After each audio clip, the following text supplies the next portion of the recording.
মক্কাতে যদি আপনি যান, 1 রাকাত নামাজ পড়বেন 1 লক্ষ রাকাতের সওয়াব। মদিনাতে যদি আপনি যান, 1 রাকাত নামাজ পড়বেন 50,000 সওয়াব। দাম কার বেশি? জোরে বলুন। কেন? নেকি বেশি দেখে?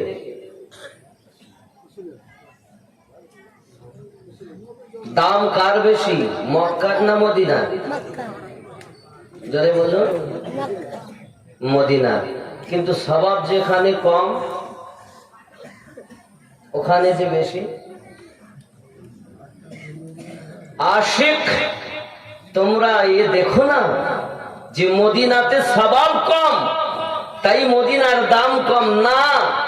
মক্কা শরীফ হয়েছে আমার হাবিবের কদমের বিনিময়। কাবা কিবলা হয়েছে রাসূলের ওসিলা।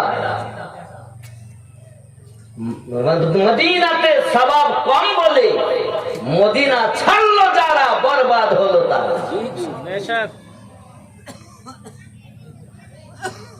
কারণ রব্বে করিম পবিত্র কোরআন সূরা নিসা আয়াত 64 ঘোষণা দেন, বিসমিল্লাহির রহমানির রহিম, ওয়ালাউ আন্নাহুম ইযলামু আনফুসাহুম জাউকা ফাস্তাগফিরুল্লাহ ওয়াস্তাগফারা লাহুমুর রাসূল লাওয়াজাদুল্লাহা তাওয়াবার রহিমা।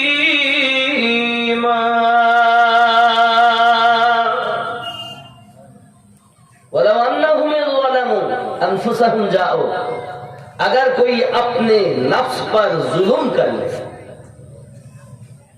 नफ्स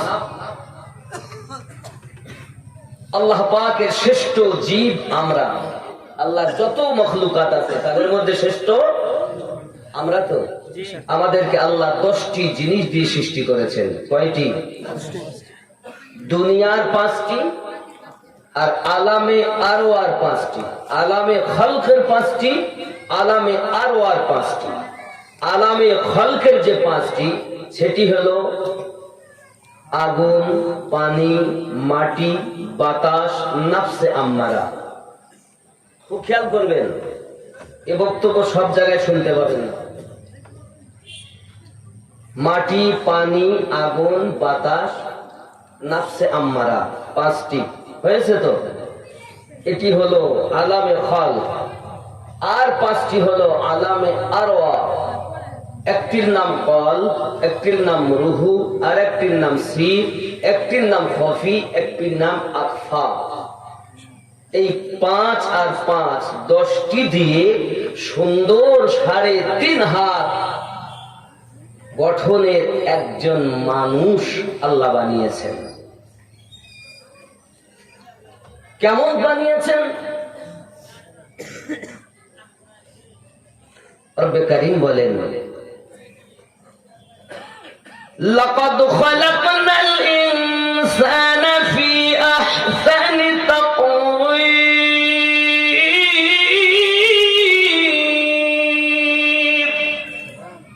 সুন্দর আকৃতি দিয়ে আমি আল্লাহ মানব সম্প্রদায়কে সৃষ্টি করেছি। এখন এই সুন্দর আকৃতি আল্লাহ দিয়েছেন, আরো সুন্দর হওয়ার জন্য ক্রিম ব্যবহার করি, সাবান ব্যবহার করি। চেহারাতে আমরা কত কি ব্যবহার করি, করি কি করি না? করি কি করি না? কারণ কেউ মনে করছে আমাকে দেখবে, স্বামী মনে করছে বিবি দেখবে, বিবি মনে করছে স্বামী দেখবে, মানুষেরা আমাকে দেখবে, তাহলে মুখে আমাকে কত রকমের ক্রিম ব্যবহার করতে হয়। আয় বাবা, মানুষ দেখবে চেহারা, তাতে যদি এত পরিষ্কার করতে হয়, আল্লাহ তো চেহারা দেখেন না, আল্লাহ দিল দেখেন। তাহলে এই দিলটাকে কত পরিষ্কার করতে হবে। একবার দিল পরিষ্কার করেছেন? এ বক্তব্য এখন সমাজে নাই। এখন শুধু ফজিলাতের রস, মানুষ কিভাবে মানুষ হবে এ বক্তব্য আজ না। চেহারা সুন্দর করতে গেলে এত মাজা ঘষা করি, আল্লাহ দিল দেখেন, এই দিলটাকে আমরা কয়বার মাজা ঘষা করেছি খেয়াল করবেন। আব্বাজি আমার, এই দিলটাকে আপনি ভালো করে সংশোধন করুন, কারণ আল্লাহ পাক বলেন মানুষকে আমি সুন্দর করে তৈরি করেছি, এর মধ্যে আমি একটা রাজধানী দিয়েছি। রাজধানীটার নাম, আমাদের পশ্চিম বাংলার রাজধানী কলকাতা, ভারতবর্ষের রাজধানী দিল্লি। আচ্ছা, রাজধানীতে যদি কোনো অসুবিধা হয় তাহলে পুরো দেশটা অসুবিধায় পড়বে কি পড়বে না? কথাই বলে, কথা বলুন। রাজধানীতে, পশ্চিম বাংলার রাজধানীতে যদি কিছু হয় পুরো পশ্চিম বাংলা আসর হবে, যদি দিল্লিতে কিছু হয় পুরো ভারতবর্ষে আসর হবে। ঠিক তদ্রূপ মানব দেহের ভিতরে এক টুকরো বস্তু যার নাম হলো কল্ব, এটি হলো এই দেহের রাজধানী। এখন আমরা দুনিয়ায় ভুল করেছি, ত্রুটি করেছি, পাপ করেছি, মসজিদে আযান হয়েছে, চট করে ছুটলাম, ছুটে গিয়ে পড়ছি, হাত মুখ ধুয়েছি, হাত মুখ ধোয়ার পরে আল্লাহর কাছে সামনে দাঁড়িয়ে গেছি। দাঁড়িয়ে কি বলছি? আয় আল্লাহ, আমি কানে হাত দিলাম, উঁচু করলাম। অনেকে কানও ধরে, এই যে ধরে আমরা দাঁড়িয়েছি, কি বলছি? আমি পাপী গুনাহগার, দুনিয়ার সব কিছু ফেলে তোমার সম্মুখে দাঁড়িয়েছি। আল্লাহ পাক বলেন, এখনই পাপ করলি আর এখনই আমার কাছে কি চাচ্ছিস বল? আমরা তখন বলি আলহামদুলিল্লাহি রাব্বিল আলামিন, যাবতীয় প্রশংসা আপনার, আপনি দোজাহানের পালন কর্তা। আল্লাহ বলেন, তুই যে আমার নাফরমানি করলি, এখনই ওজনে কম দিলি, এখনই মিথ্যা কথা বললি, এখনই ফাঁকি দিলি, এখনই পরের মেয়ের হাত ধরে নিয়ে গেলি, এখনই তুই পরের জমি আল ঠেলে চাষ করলি, এখনই তুই চোখ দিয়ে চোখ মেরে এলি, এখনই টেলিফোনে উল্টা পাল্টা বলে আসলি, আমার সম্মুখে দাঁড়িয়েছিস, আমাকে দোজাহানের পালন করতে মনে করিস। জি হ্যাঁ আল্লাহ, আমি পাপী হতে পারি, কিন্তু আপনি যে রহমান, আর রহমানির রহিম, আপনি বড় রহমান, আপনি বড় রহিম। আমি পাপী, আপনি আমার রব।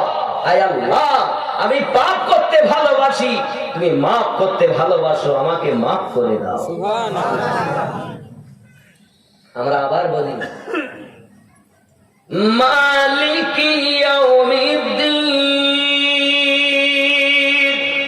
বিচার দিবসের আপনি মালিক।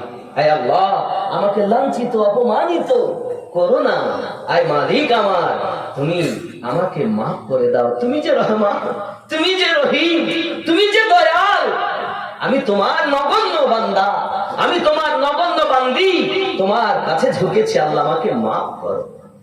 আল্লাহ পাক বলেন, ফেরেশতারা দেখছো আমার বান্দা আমাকে কত ভালোবাসে, এ যত পাপ করেছে সবকে একটা পোটলা করো। যদি বলুন সুবহানাল্লাহ। হায় হায়, কোথায় আছেন বাবা? জবান যুবক সোনা মানিক, মহান আল্লাহ পাক আল্লাহ তাআলা বলেন, বান্দা বান্দি আর কিছু বলবি? আমরা তখন বলি ইয়্যাকা না'বুদু ওয়া ইয়্যাকা নাস্তাঈন, আমি তোমারই ইবাদত করি, তোমার কাছে সাহায্য প্রার্থনা করি। আমার আল্লাহ বলেন, বান্দা কি সাহায্য আমার কাছে চাও? আমরা সঙ্গে সঙ্গে বলি ইহদিনাস সিরাতাল মুস্তাকিম, আয় আল্লাহ আমাদিগকে সোজা সরল সঠিক পথে প্রচালিত করো। কি বলি? সোজা সরল সঠিক পথে প্রচালিত করো। আল্লাহ পাক বলেন, কাদের পথে চলতে চাও? আমরা সঙ্গে সঙ্গে বলি সিরাতাল্লাযীনা আন'আমতা আলাইহিম আপনি পুরস্কৃত করেছেন তাদের পথে চালিত করুন। জোরে বলুন।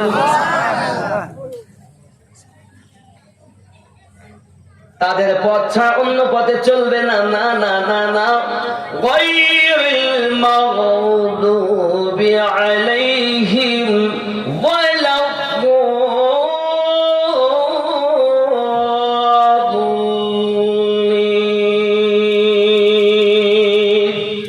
তাদের পথে নয় যারা অভিশপ্ত হয়েছে, লানাত প্রাপ্ত হয়েছে। আল্লাহ তাদের পথে আমাদের চালিত করো না, তাদের পথে চালাও। সিরাতাল্লাযীনা আন'আমতা আলাইহিম, যাদেরকে আপনি পুরস্কৃত করেছেন। এটা পুরা সূরা ফাতিহাটা প্রার্থনার সূরা। কি প্রার্থনা? একটাই, সোজা সরল সঠিক পথ।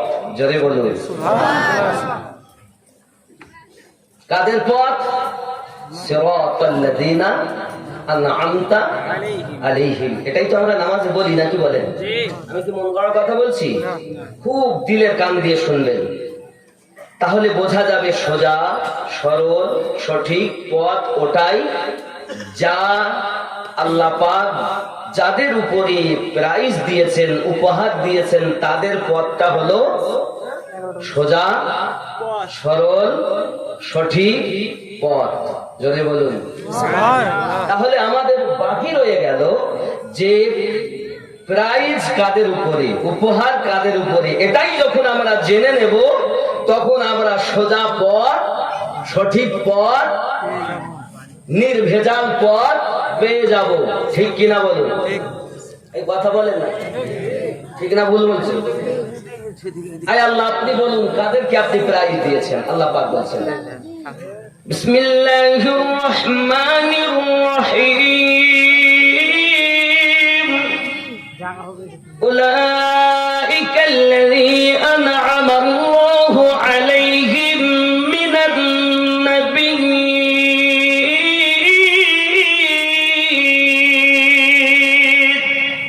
ওয়াস-সিদ্দীকীন ওয়াশ-শুহাদা'i ওয়াস-সালিহিন।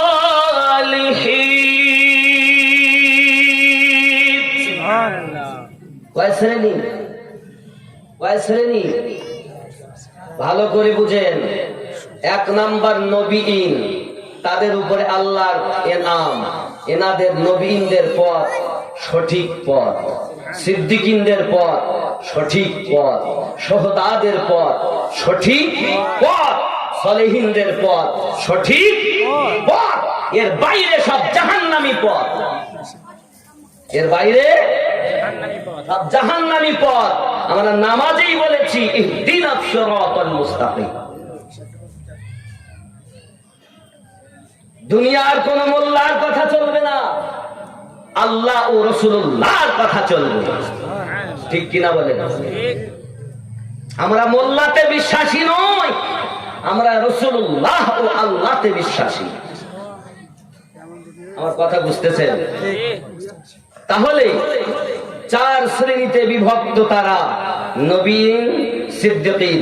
এখন আপনি আমি যদি মনে করি নবী দেখবো কিন্তু পাবো না, আল্লাহ পাক কোরআনে বলছেন সূরা নিসাতে, যদি কেউ জানের প্রতি জুলুম করো তাহলে তোমরা আমার নবীর দরবারে চলে যাও। আমার নবীর দরবার আমি আল্লাহর দরবার। সূরা নিসা আয়াত 64 খোলো। আব্বাজি আমার সোনামণিকেরা, আয় আল্লাহ পাক নবী পাকের দরবারে গেলে কি হবে? আমার আল্লাহ পাক আল্লাহ তাআলা বলছেন জাউকা ফাস্তাগফিরুল্লাহ, যাওয়ার পরে আমি আল্লাহর কাছে ক্ষমা ভিক্ষা চাইবে। ওয়াস্তাগফারা লাহুমুর রাসূল, আর আমার নবী তোমাদের পক্ষ থেকে আমি আল্লাহ পাকের কাছে সুপারিশ করবে। লাওয়াজাদুল্লাহ তাওয়াবার রহিমা, আমি আল্লাহ পাক তোমার তওবা কবুল করব, রহমত বর্ষণ করতে থাকবো। বুঝা গেল রব্বে কারীম মাফ মাপ দিবেন, রাসূলে পাকের ওসিলাতে দেবেন। ওয়াস্তাগফারা লাহুমুর রাসূল, তোমাদের পক্ষ থেকে নবী যখন আমার কাছে সুপারিশ করবে, আমি আল্লাহ তোমাকে মাপ দিয়ে দেব। আরো জোরে বলো সুবহানাল্লাহ। এখন যদি কেউ বলে মদিনায় যাব না, মক্কা থেকে আমার কাজ শেষ, এই যুবকেরা মক্কাতে 1 লক্ষ রাকাতের সওয়াব হলে কি হবে? 1 রাকাতের পরিবর্তে 1 লক্ষ পাবো। মক্কাতে হলে কি হবে? মক্কা থেকে মদিনার দাম আল্লাহর কাছে বেশি। সুবহানাল্লাহ। দুনিয়ার কোন মোল্লার কথা বলিনি, আল্লাহ পাক বলেছেন হাবিবি তুমি আমার, আমি তোমার, তুমি রাজি, আমি আল্লাহ রাজি। এখন আল্লাহ পেতে গেলে রাসূলুল্লাহর প্রয়োজন। সূরা আল ইমরান আয়াত নাম্বার 31 আল্লাহ পাক আল্লাহ তাআলা বলেন হাবিব আপনি বলে দিন, কেউ যদি আমি আল্লাহকে পেতে চায়, প্রেম করতে চায়, বলে দিন ইন কুনতুম তুহিব্বুনাল্লাহ, আমি আল্লাহকে যদি কেউ প্রেম করতে চায়, ভালোবাসতে চায়, ফাত্তাবিউনি, তারা যেন আপনার ইত্তেবা করে। আয় আল্লাহ যদি ইত্তেবা করি নবীর, তাহলে কি হবে? আমার আল্লাহ পাক আল্লাহ তাআলা বলে ফাত্তাবিউনি ইউহিব্বুকুমুল্লাহ, আমার নবীর ইত্তেবা করবে, আমি আল্লাহ ভালোবাসবো। সুবহানাল্লাহ। শুধু কি ভালোবাসবে বলে না, তাহলে কি করবে? আমার আল্লাহ পাক বলেন ইউহিব্বুকুমুল্লাহ, আর কি করবে? আমার আল্লাহ পাক বলেন আমি তার জীবনের গুনাহ ওয়া ইয়াগফিরু লাকুম যুনুবাকুম, আমি আল্লাহ পাক তার জীবনের গুনাহ মাফ দেব। আর কি করবে? আমার আল্লাহ পাক বলেন শুধু মাফ দেব না, আল্লাহু গফুরুর রহিম, আমি আল্লাহ তার উপরে বর্ষণ দয়া করতে থাকবো। আমার নবীর ইত্তেবা করলে 3টি প্রাইজ।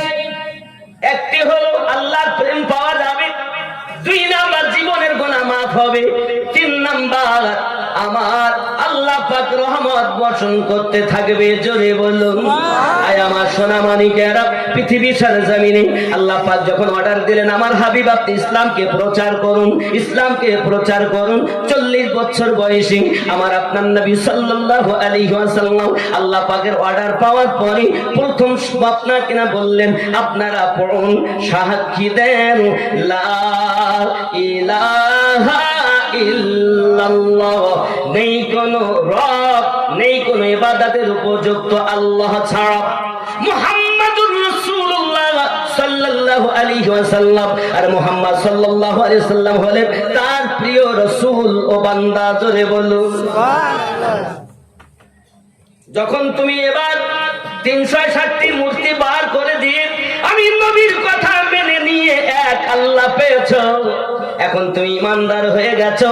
এখন তোমার জন্য প্রথম কাজ হলো ওয়া ইকামিস সালাহ, নামাজ কায়েম করো, ওয়া ইতাইজ যাকাত, যাকাত প্রদান করো, ওয়াল হজ, এবং হজ করো, ওয়া সাওমি রমাদান, এবং রমজানের রোজা রাখো। জোরে বলো সুবহানাল্লাহ।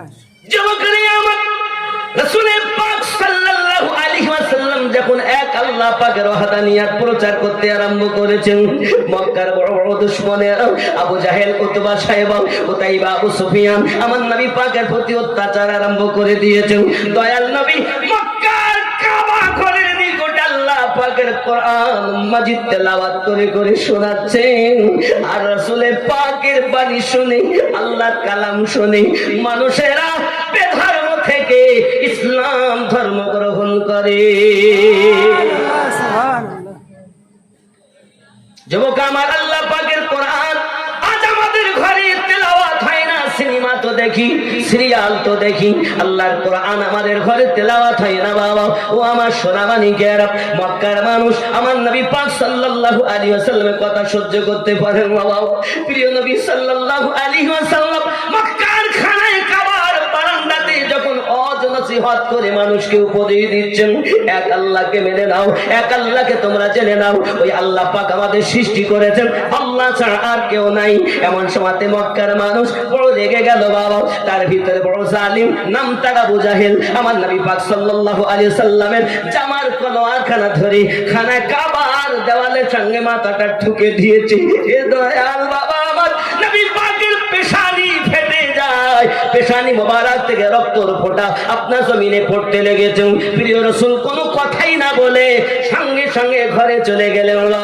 মক্কার খানায় কাবার পরে মাকামে ইব্রাহিম আপনি দেখতে পাবেন। এখন যাবেন তো দেখবেন খানায় কাবার পরে মাকামে ইব্রাহিমের পরে জমজমের কূপ, জমজমের কূপের নল, ওই কূপের আপনার নলের পরে দেখতে পাবেন সাফা এবং মারওয়া পাহাড়। ওই পাহাড়ের পরে দেখবেন আবু জাহেলের বাড়ি হাম্মাম খানা। ওই হাম্মাম খানার অপোজিটে একটি হলুদ রঙের ঘর। এটাই হলো আমার নবী পাকের জন্মভূমি। এটাই আমার নবীর জন্মভূমি। ওই জন্মভূমির পিছনে যে পাহাড়টি, এই পাহাড়টির নাম হলো সাবা পাহাড়। এই পাহাড়ে উঠে আমার নবী সর্বপ্রথম এক আল্লাহর ওয়াহদানিয়াত প্রচার করেছিলেন। এই পাহাড়ে উঠে সর্বপ্রথম। এই যুবকেরা আমার, তাই তো আমি বলি দিনী কত আলোচনায় থাকতাম আমি অধম, সামনে রাসূল পাক হতেন পাশে সাহাবাগণ। আজ আমি বক্তব্য রাখছি, আপনারা শুনছেন। আর ওই সময় যদি জন্ম হতো নবী বক্তব্য রাখতেন আর আমরা শুনতাম। রাসূল আমার মক্কার খানায় কাবার নিকটে যখন ইসলাম প্রচার করতে আরম্ভ করেছেন, সোনা মানিকেরা আমার মাথায় রাখুন, আমার নবী টুকটুক করে বাড়িতে পৌঁছালেন। আম্মা খাদিজাতুল কুবরা সালামুল্লাহি আলাইহা, আম্মা জান আমার রাসূলের পাকের যখন পেশানি থেকে রক্ত ঝরতেছে, সঙ্গে সঙ্গে উনি আর কোনো কাপড় চোপড় পেলেন না, এমন কোনো জিনিস পেলেন না যাহা দিয়ে আপনার কিনা মাথা ব্যান্ডেড করে দিবেন। উনি মাথা তো ব্যান্ডেড করতে পারলেন না বাবা, মাথা তো ব্যান্ডেড করতে উনি পারলেন না, কিন্তু করলেন কি জানেন? হযরতে আম্মা জান খাদিজাতুল কুবরা সালামুল্লাহি আলাইহা আমার রাসূলের পাক সাল্লাল্লাহু আলাইহি ওয়াসাল্লাম এই রক্ত মুবারক ছাড়া সইতে পারছেন না। নিজের বাড়িতে কোনো কাপড় নাই। ও মুলগিটোলার জননী মা খালাও, শুনে নেন, রাতের বেলা মক্কা নগরের সর্বশ্রেষ্ঠ ধনী মহিলা আম্মা খাদিজাতুল কুবরা রাদিয়াল্লাহু তাআলা আনহা ঘরে এমন বাড়তি কাপড় নাই যে কাপড়টি ছুঁয়ে আমার নবী পাকের মাথায় ব্যান্ডেজ করে দেবে। একবার কি চিন্তা করেছেন আমার নবীর জন্য তিনি কত কুরবানি দিয়েছে? তাই তো গজলে বলে, দেখিয়া আপনার মুজিজা ভাগ্যবতী বিবি খাদিজা, দেখিয়া আপনার মুজিজা ভাগ্যবতী বিবি খাদিজা, সঁপে দিল জীবন আর যৌবন। দয়াল নবী মায়ার নবী গো, আপনি আমার জীবনের জীবন। আমরা জানবে কারা হয়ে গেছে, করি আমি কি করি? নিজের ওড়না একটি কানা ছিঁড়ে নিলেন, নেওয়ার পরে আমার নবী পাকের পেশানিতে ব্যান্ডেড করে দিলেন। আমার দয়াল নবী সাল্লাল্লাহু আলাইহি ওয়াসাল্লাম এমনি করে আপনার কিনা ঘরের ভিতরেই রয়েছেন। এখন দুশমনের দলেরা ঘরের বাইরে আপনার উটের পচা নাড়ি ভুঁড়িগুলো আপনার ঘরের বাইরে রেখে গিয়েছেন। আবু জাহেলের দলের লোকেরা রেখে গিয়েছে। আব্বা এত দুর্গন্ধ, ওই দুর্গন্ধতে ঘরের ভিতরে থাকা যায় না। আমার দয়াল নবীজি বাইরে এসে নিজের হাত মোবারক দিয়ে নোংরাগুলো পরিষ্কার করে দিয়েছেন। দেওয়ার পরে মহান আল্লাহ পাকের দরবারে হাত উঠিয়ে ফরিয়াদ করেন, মালিক আমার উম্মত চিনতে পারে না, তুমি তাদেরকে মাফ করে দাও। এরকম দয়াল নবী কি দুনিয়াতে আর হবে? হে বাবা, আর কি পাওয়া যাবে? তাহলে এমন নবী যখন আমরা পেয়েছি, গর্ব করি, ফখর করি। আমাদের নবী শ্রেষ্ঠ নবী, ওই নবীর উম্মত হয়ে আমরাও শ্রেষ্ঠ হয়েছি। ওই রাসূলকে যত ভালোবাসা যাবে আমার আল্লাহ তত রহমত বর্ষণ করি যাবে।